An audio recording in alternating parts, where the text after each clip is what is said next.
Bienvenidos a La Máquina del Café, un bar perdido en el espacio-tiempo donde nos permitimos charlar sin prisas con personas que quizás no conozcas, pero de las cuales seguro que puedes aprender algo.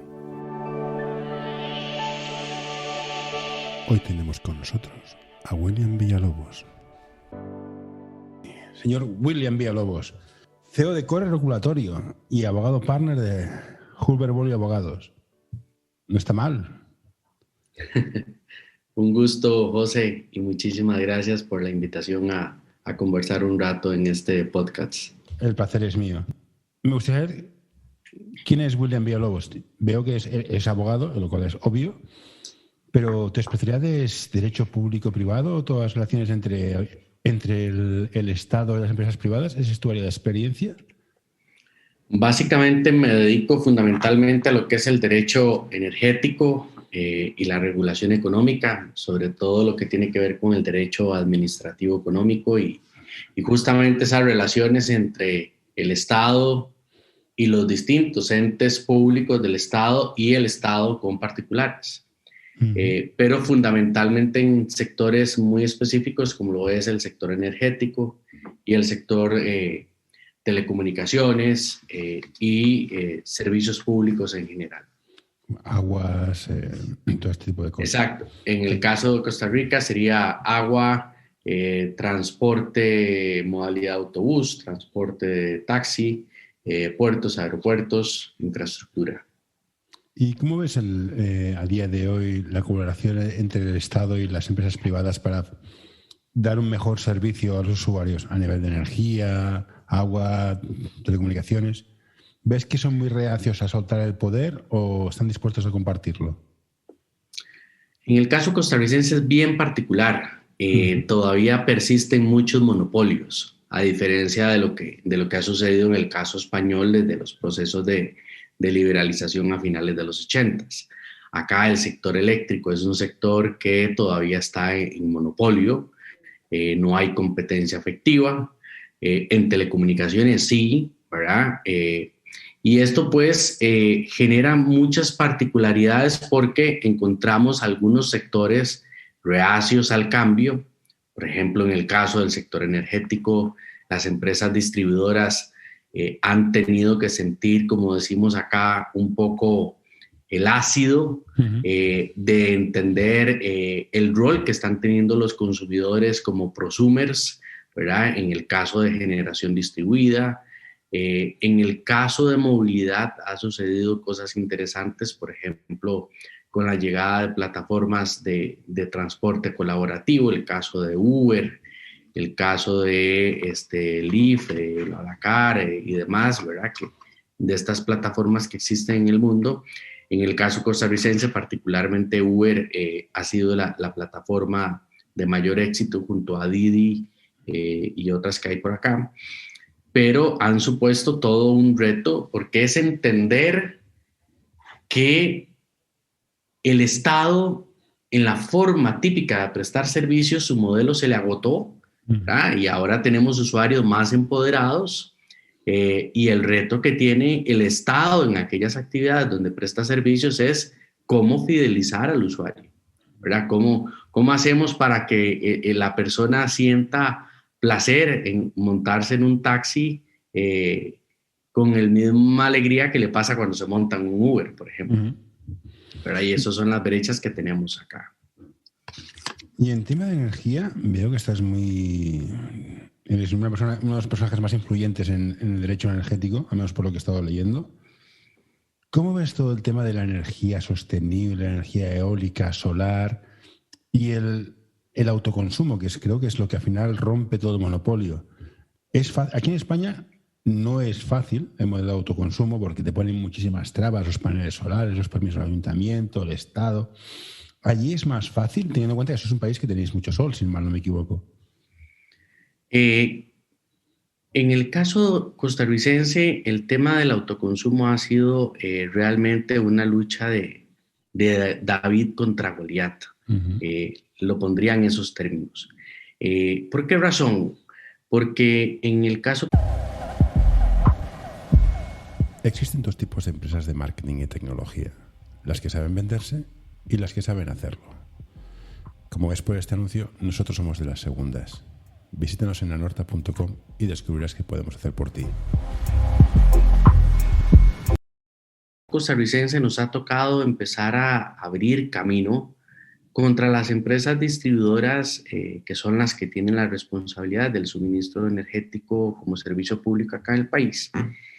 Y estas han tenido que entender que su modelo de negocio se agotó y que ahora tenemos un usuario empoderado que todos los días busca la forma de que su factura eléctrica cada vez sea más barata. Uh-huh. Tenemos un costo de los paneles decreciente a nivel mundial. Ciertamente hay trámites que cumplir y el tema de la burocracia administrativa en Latinoamérica a todos nos duele en el zapato y nos incomoda porque hay mucha burocracia por medio. Pero en el caso del sector energético en Costa Rica se están empezando a dar algunas señales que yo las veo como positivas, francamente, José. ¿Cómo cuáles? Por ejemplo, el hecho de que estamos tomando conciencia de que no solo nuestra ubicación geográfica, sino que la composición de nuestra matriz energética, basada en un 99,79% exclusivamente de fuentes renovables, nos permite convertirnos en un actor muy importante en el mercado eléctrico regional y ser ejemplo para otros países de la región. Por ejemplo, el hecho de que tenemos en nuestro país periodos anuales acumulados con más de 330 días por encima sin tener que encender una planta térmica durante el año, habla muy bien de nuestra capacidad y robustez de nuestras fuentes renovables para atender la demanda energética país. El hecho de que cada vez tenemos una generación distribuida más creciente a partir de la utilización del sol y ahora con un tema que se pone en el centro de la mesa en discusión y es la producción de hidrógeno verde. En el caso de nuestra región, en América, Chile ha sido un caso de éxito interesantísimo en producción de hidrógeno verde. Colombia está apostando también por un tema de regulación y Costa Rica, teniendo una matriz a base de fuentes renovables, pues tenemos todas las condiciones para ser un productor importante de hidrógeno verde en la región centroamericana e incluso exportar hidrógeno verde a países en Centroamérica que tienen todavía una matriz energética con fuentes fósiles y no renovables. El reto está en el sector energético que tenemos en Costa Rica, es la descarbonización de la economía, ¿verdad? Porque curiosamente, a pesar de que somos un país muy verde, con playas muy hermosas, con reservas boscosas increíblemente hermosas y una matriz de producción de energía muy limpia, el principal uso final de nuestra energía se destina más de un 76% en el sector transporte. Entonces, ahí tenemos un reto importantísimo porque entonces tenemos una economía, sobre todo en el sector transporte, carbonizada. Tenemos un reto importante para electrificar el transporte en este país, para hacer una sustitución paulatina de nuestra flota vehicular por vehículos eléctricos, ¿verdad? Y empezar a electrificar otras actividades importantes para ser congruentes entre la producción energética a base de renovables y también los usos finales que le damos a esa energía, también dejando de lado el uso de fuentes fósiles. ¿Verdad? Como en tu posición de abogado experto en energía, supongo que representas a empresas. ¿Qué consejos das a las empresas que vienen a Costa Rica a invertir y a crecer? Bueno, he tenido la dicha en estos años de ejercicio profesional de haber estado en los dos mundos. Tuve la fortuna de formarme en una de las principales utilities aquí en el país y entender realmente cuál es el ADN de una empresa distribuidora. Pero ahora que hace ya algunos años volví de nuevo a la práctica privada y me incorporé, como bien mencionabas, a Julber Bolio como socio en esta práctica, puedo decirles a muchos de mis clientes las condiciones bollantes que tiene este país para invertir. Costa Rica es un país que le da muy buena seguridad jurídica a las inversiones y en el sector de energía esto es bien importante. En materia de arbitraje internacional, el segundo segmento de actividades que más litigiosidad tiene después del sector construcción es energía. ¿Por encima de telcos? Es por encima de telcos incluso. Así de interesante las cifras.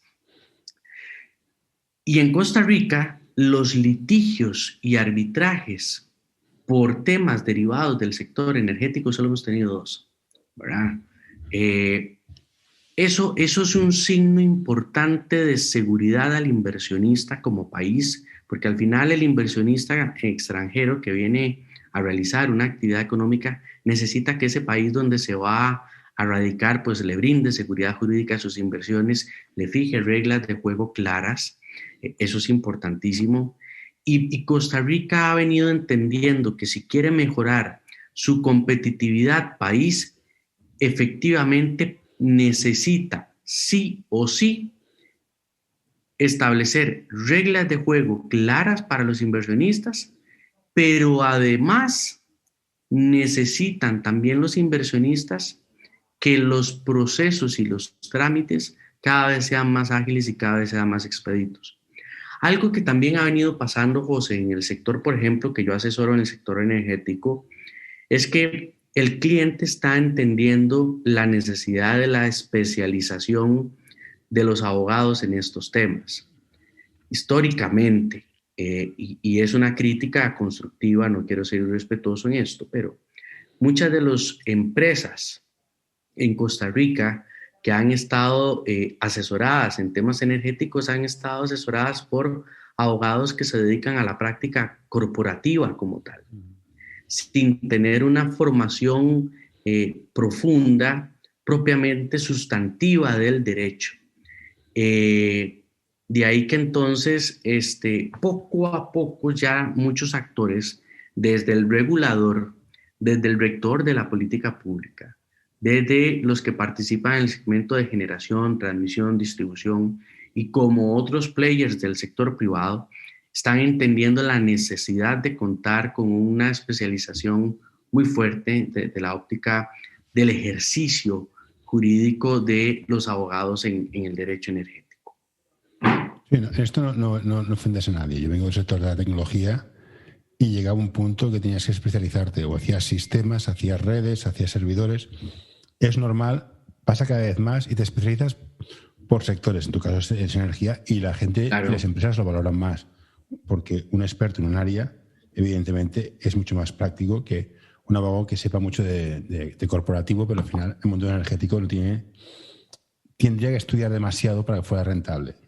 Pues es un tema que está por ahí pendiente en el mundo legal, la revolución de las especializaciones. A nivel de verte, de seguirte por las redes, veo que eres muy activo. ¿Tú el tema de promoción, de marca personal, de marketing, lo trabajas o te sale así? ¿Siempre has sido muy comunicativo, muy como más perfil comercial? Mira, no lo trabajo con nadie. Yo creo que en estas cosas uno tiene que ser muy auténtico y eso a veces juega para bien o para mal. Hay algunos que me dicen, mira, es que a veces es mejor no ser tan visible, pero yo soy del criterio de que las cosas buenas pues hay que comunicarlas. Uh-huh. Y si en un grado de cambio y sobre todo formador de opinión con criticidad, con agudeza, la gente lo valora. Sobre todo en esta profesión de nosotros, que es una profesión de mucho exposure, como bien decís, ciertamente hay que cuidar la marca personal porque al final de cuentas el nombre es lo que vende y hay que ser muy cauto en el cómo se conduce y qué se quiere transmitir. Ciertamente, pues siempre he sido muy activo. Me cuesta no estar en temas que son polémicos o que resultan de relevancia para el sector al que me dedico. Entonces, difícilmente me van a ver callado o en un rol muy pasivo cuando hay temas neurálgicos que tienen que ver con la práctica a la que me dedico. Y pues creo que de momento a veces no hay peor persona para ponerse en un puntaje que uno mismo, ¿verdad? Pero creo que de momento la balanza va positiva. Sí. Y ciertamente hemos logrado hacer algo que acá no había, y es empezar a culturizar la industria de la abogacía en áreas de práctica que típicamente o eran desconocidas o pasaban de lado.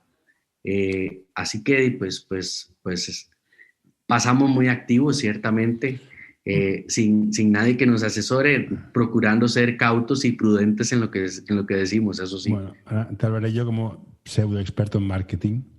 Lo mejor que puedes ser es ser tú, ser auténtico, si no se nota mucho, pero el pecado capital en marketing es querer gustar a todos. Así es.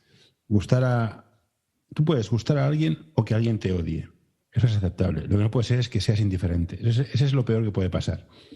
En tu caso, gustarás o no, pero diferente no creo que dejes a mucha gente porque te posicionas en temas polémicos. Y eso es un punto a favor tuyo. Me comentabas el tema de la especialización legal que estabas empezando a intentar comunicar o transmitir. ¿Crees que todo lo que se está hablando ahora, Axiom se ha vendido ahora por una fortuna, Low Tech, Legal Tech, todas estas cosas tecnológicas os van a afectar? ¿O, como yo creo, los abogados especialistas seguirán teniendo trabajo porque es un trabajo muy artesano, muy manual, y las cosas rutinarias de crear empresas, contratos de alquiler, de arrendamiento, serán automáticas? ¿Cómo ves tú un poco el futuro de la abogacía? Bueno, ese es quizás el tema que a muchos les quita el sueño y a otros no. A mí particularmente, debo de decir que mi primera especialización fue en Derecho de Telecomunicaciones y asesoro a varias empresas telcos acá. Y ciertamente hay una realidad. La inteligencia artificial llegó para quedarse, y ya en la industria legal estamos viendo cómo soluciones tecnológicas como Watson, que lo tiene IBM, pues te hace razonamiento lógico jurídico con un 93% de efectividad, mejor que probablemente hasta el de un pasante o un asistente de primero o segundo año de derecho. Y ciertamente en nuestra profesión hay cosas que de pronto tienden a ser mecánicas o que requieren un grado de complejidad menor porque ya hay cosas muy estándar y muy hechas. Y aquí es donde muchas empresas se han enfrascado, sobre todo cuando han empezado a experimentar procesos de regionalización o de adquisición o de fusión de firmas grandes, frente a la discusión que muchas firmas han pasado de me regionalizo, paso a ser parte de una big firm, o me quedo en el segmento de una firma boutique con una alta especialización. Creo que ese escenario no va a cambiar. Creo que vamos a seguir teniendo firmas regionales de muy buen peso, con muchísima presencia, pero son las firmas grandes, por el volumen de maquila que generan, las mismas que generan la oportunidad y la necesidad de que sigan existiendo las firmas con especialización muy concreta. Hay trabajos artesanos, como bien decís, en donde ciertas prácticas del derecho tan especializadas, con una formación tan concreta, no las va a suplir una práctica corporativa estándar en una firma, ¿verdad? Porque requiere un grado de complejidad mayúsculo. Ciertamente estamos experimentando algo así como una especie de diáspora, en donde en el sector de los abogados y en muchas profesiones la gente está desbocada a obtener títulos por tenerlos. Y conversando una vez con un profesor salmantino cuando estuve estudiando en España, criticábamos eso, ¿verdad? Cómo las grandes casas de enseñanza universitaria han empezado a sentir también el impacto de un montón de centros de formación virtual que han empezado a surgir en donde, como el título es europeo, cualquiera se persina, ¿verdad? Sin tener claridad realmente de la robustez. Pero lo cierto del caso es que yo visualizo cambios importantes en la industria legal, sin duda, y el COVID nos lo vino a recordar, ¿verdad? El COVID nos lo vino a recordar. Cosas como los esquemas de facturación a los clientes han tenido que empezar a cambiar. El rol del teletrabajo empieza a cambiar.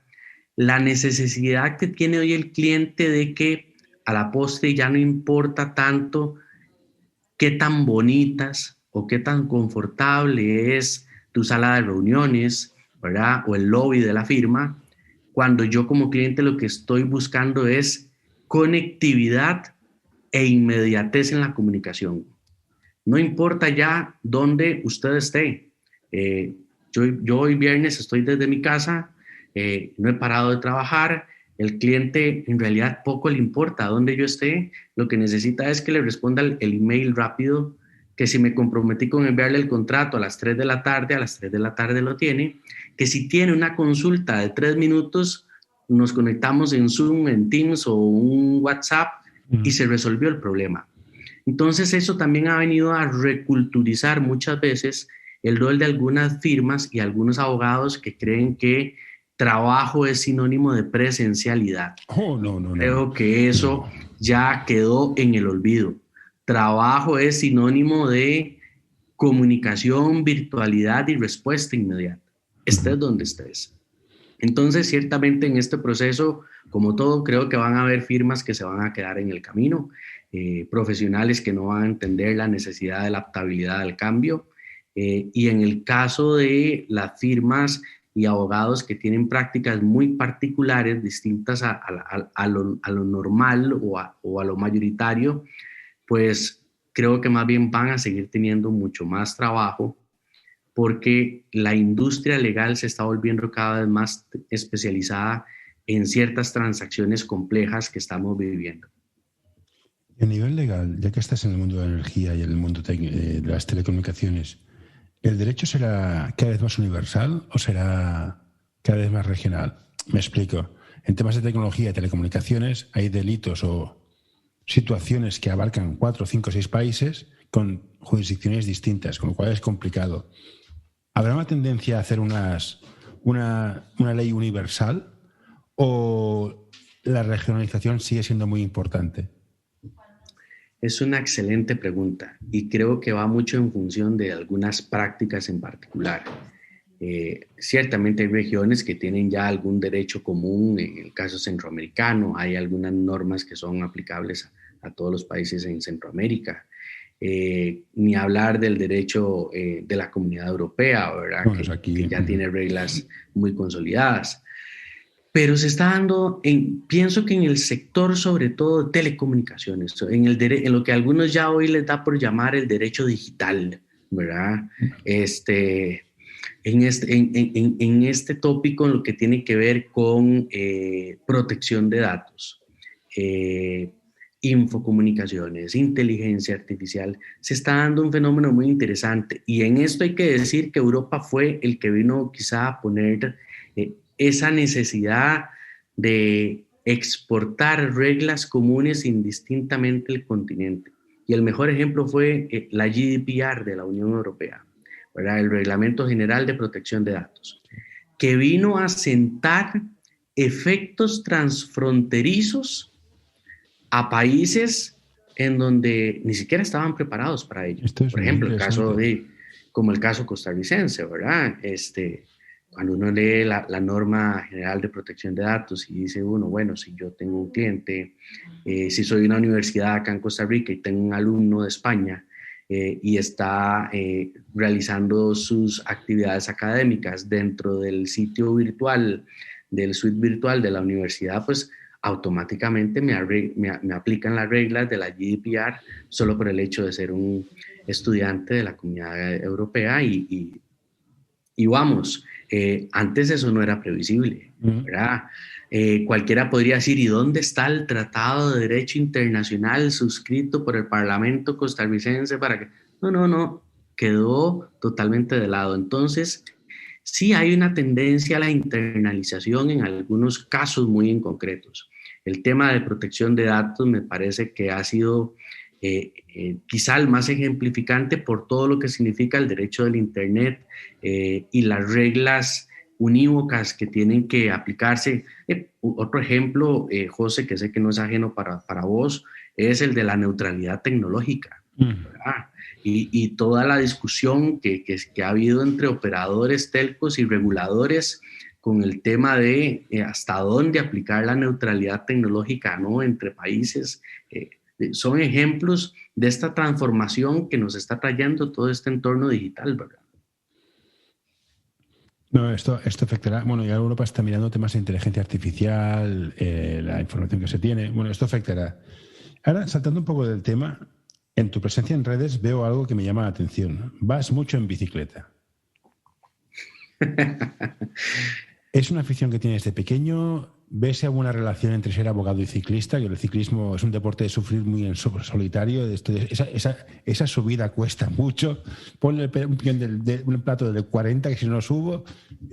¿Cómo te gusta el ciclismo de pequeño? Cuéntame un poco esto. Bueno, te voy a contar un poco. Mi concepto de hacer, me devuelvo un poco, mi concepto de ropa deportiva era jeans y zapatos de esos mocasines de cuero bajos. Ese es mi concepto de ropa deportiva. Y alguien te engañó.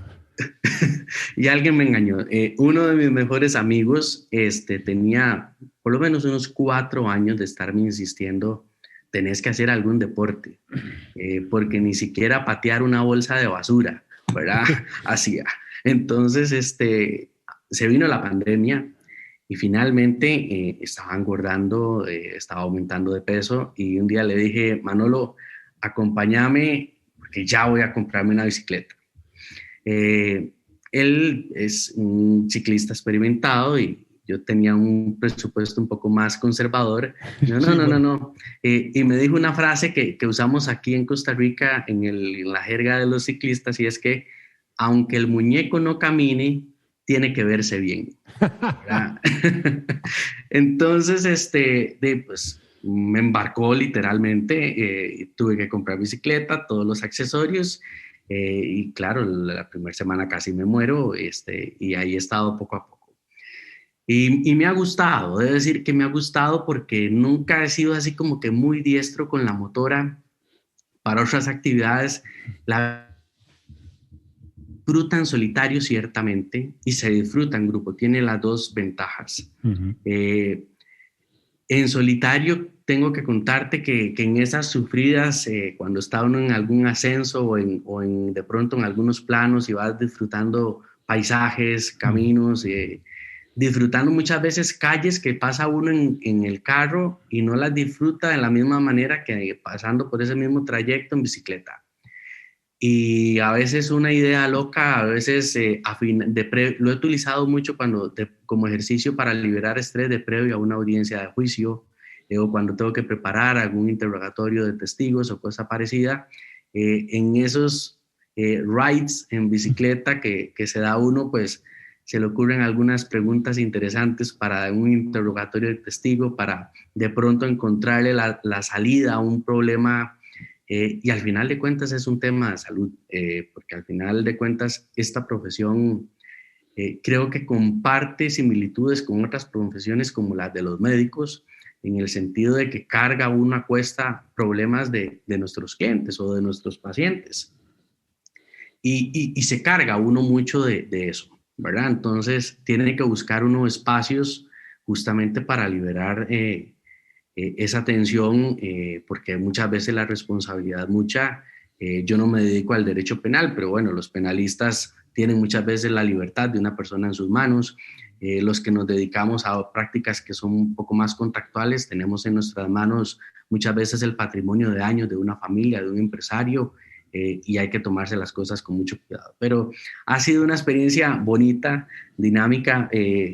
Todavía no me siento como ciclista puro y duro, debo de decir creo que un día de estos un amigo me decía, me dice, usted lo que es un ciclista pandémico, ¿verdad? Entonces, habrá que esperar a ver cuando pase la pandemia si la cuerda nos sigue dando. De momento estoy muy contento y lo disfruto bastante, ciertamente. Lo comentaba por el ciclismo porque está muy relacionado con la abogacía. La abogacía es una de las profesiones con más estrés y enfermedades mentales por el trabajo.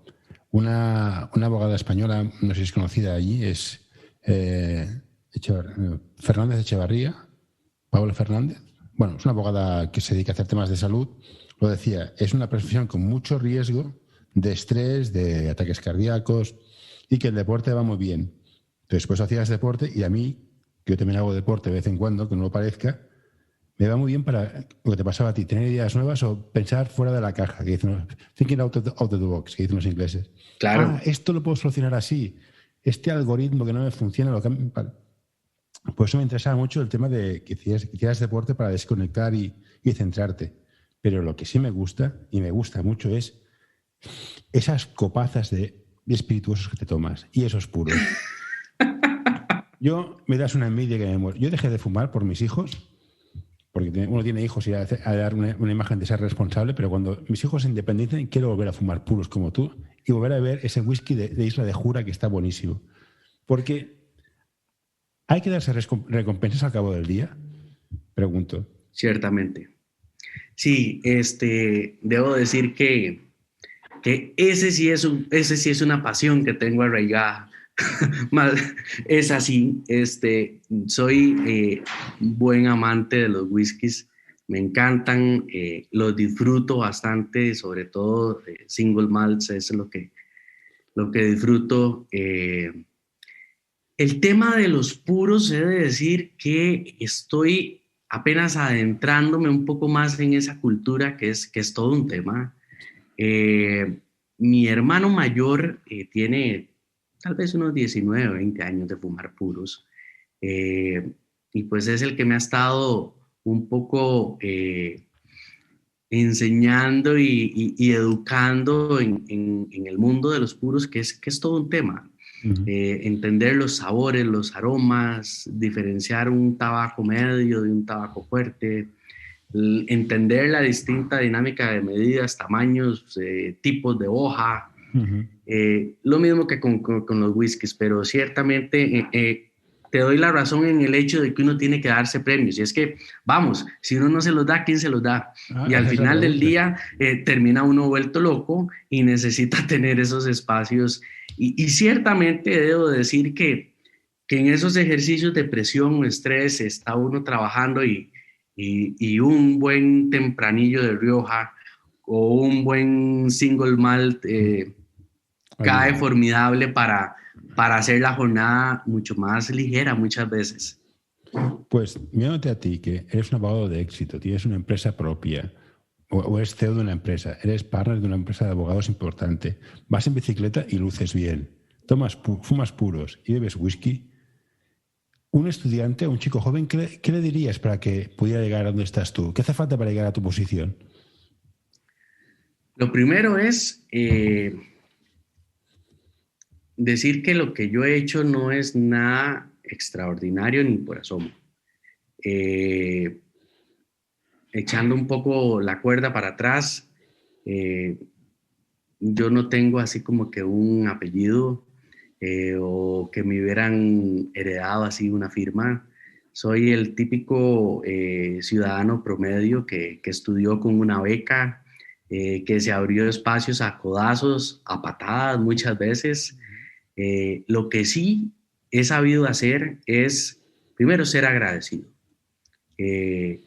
No olvidar de dónde vengo y echarle muchas ganas. Esas son las tres elementos. El ser agradecido siempre es importante porque que uno es el resultado de puertas que se le abrieron y de manos que le ayudaron. Uh-huh. Yo podré ser socio de una firma, estar empezando un proyecto nuevo con una empresa en regulación nueva en el país, pero nada de eso lo hubiese logrado si no hubiera tenido jefes que sin tener experiencia me hubieran dado un primer trabajo. Jefes que viendo de pronto alguna condición me hubieran dado la mano para irme a estudiar afuera, para apoyarme a conseguir una beca y simple y sencillamente para darme trabajo y darme la confianza para poder trabajar. Y esos mentores que he tenido a lo largo del camino, que son amigos entrañables, siempre los traigo en mis conversaciones porque siempre digo que lo que hoy soy es gracias a que hubo alguien que apostó, confió y que también uno supo responder. Lo segundo es no olvidar de dónde uno viene. Esta profesión es terriblemente peligrosa para eso. De las profesiones más riesgosas para caer en el vicio de la adulación somos los abogados. Porque muchas veces está uno enfrente de un abogado que no sabe absolutamente nada de nada, pero si lo ves con un buen traje entero, con un Montblanc, con algún relojito suizo puesto, con una mancuernilla en la camisa bien bonita, y el tipo se ve de pronto bien prendido, cualquiera de entrada le hace un escaneo numérico y dice, anda vestido con $10,000 encima, debe ser un tipo que le va bien. Y tal vez es un bruto por los 4 costados, perdón que lo diga así. Entonces es una profesión en donde el riesgo de caer en el espejismo de la adulación es muy fácil. Y uno tiene que en eso ser muy consciente en el sentido de no olvidar de dónde viene uno, de cuáles son los valores, de cuál es la esencia, de que ciertamente el gusto, el lujo, las cosas materiales vienen como añadidura, pero no es lo principal. No es lo principal, no es lo que te forma carácter. Y también a medida de que uno va conociendo gente, empresarios exitosos, se da uno cuenta de que muchas veces son los más sencillos, los más humildes, los menos ostentosos, y se da cuenta de que al final la vida es un cascarón de fantasías y fantoches, que eso no es lo que es. Y tercer punto, echarle mucho coraje. Si uno es disciplinado y constante en lo que hace, difícilmente le va a ir mal, José. El problema es que estamos viviendo una generación de cristal, donde han tenido todo a la mano, muy fácil, no les ha costado las cosas, y piensan que llegar a un estatus de CEO, de socio, a los 2 años lo conseguís de haber salido de una universidad, y no es la realidad. Hay una curva de aprendizaje, hay un derecho de piso, hay una ventana de prueba y error, de tropezarse, de equivocarse, de fracasar, de reinventarse, de pedir perdón, de agachar las orejas y de volver a levantarse. Y esos procesos hay que vivirlos sí o sí. Yo he tenido la fortuna de ser...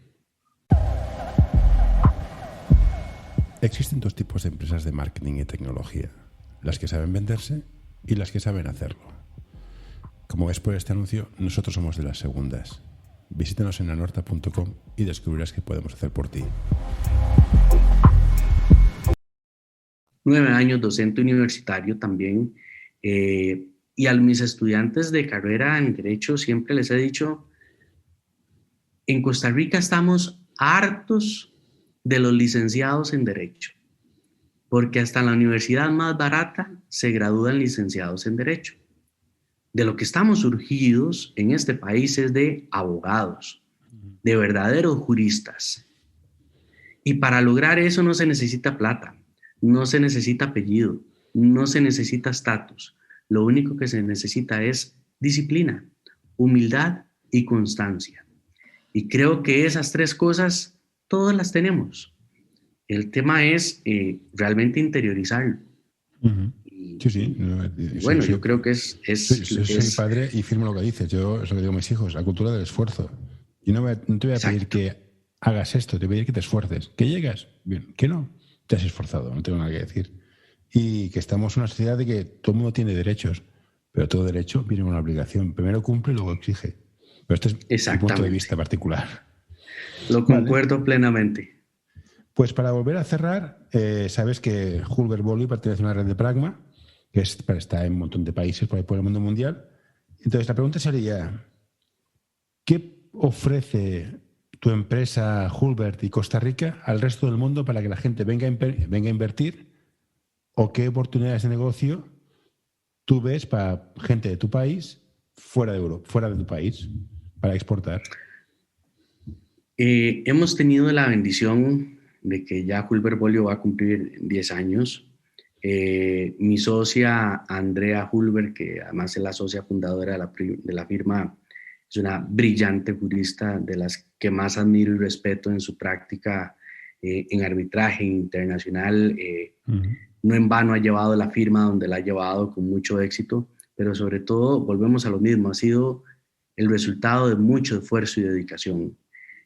Hulber Bolio le ofrece a nuestros clientes alta especialización en los profesionales que integran la firma, procesos sumamente rigurosos de trabajo, pero sobre todo lo que más ha caracterizado a Hulber Bolio desde que nace como firma es que desde el día 1 se concebió como una firma boutique de altísima especialización.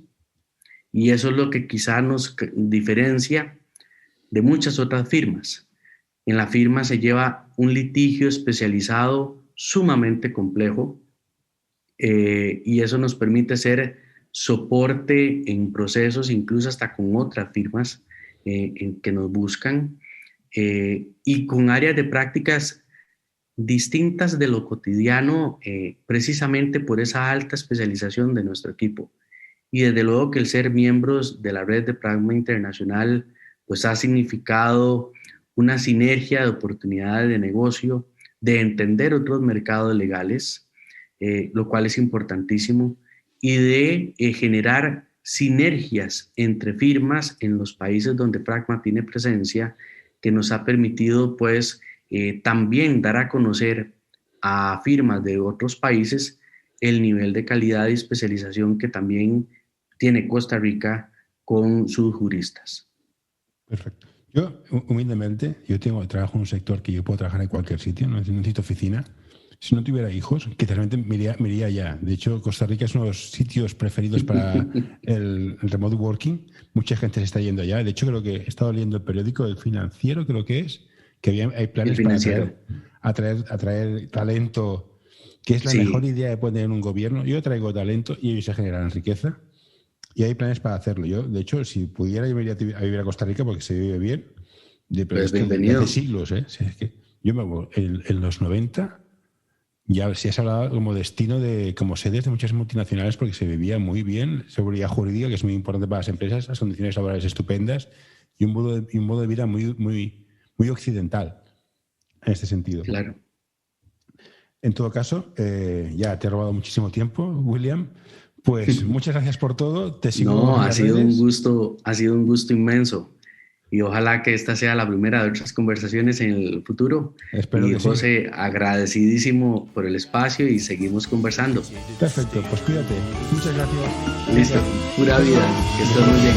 Hasta luego. No, don't you touch that. No, don't you pull that plug. No, hey, nurse. All right, I'm done.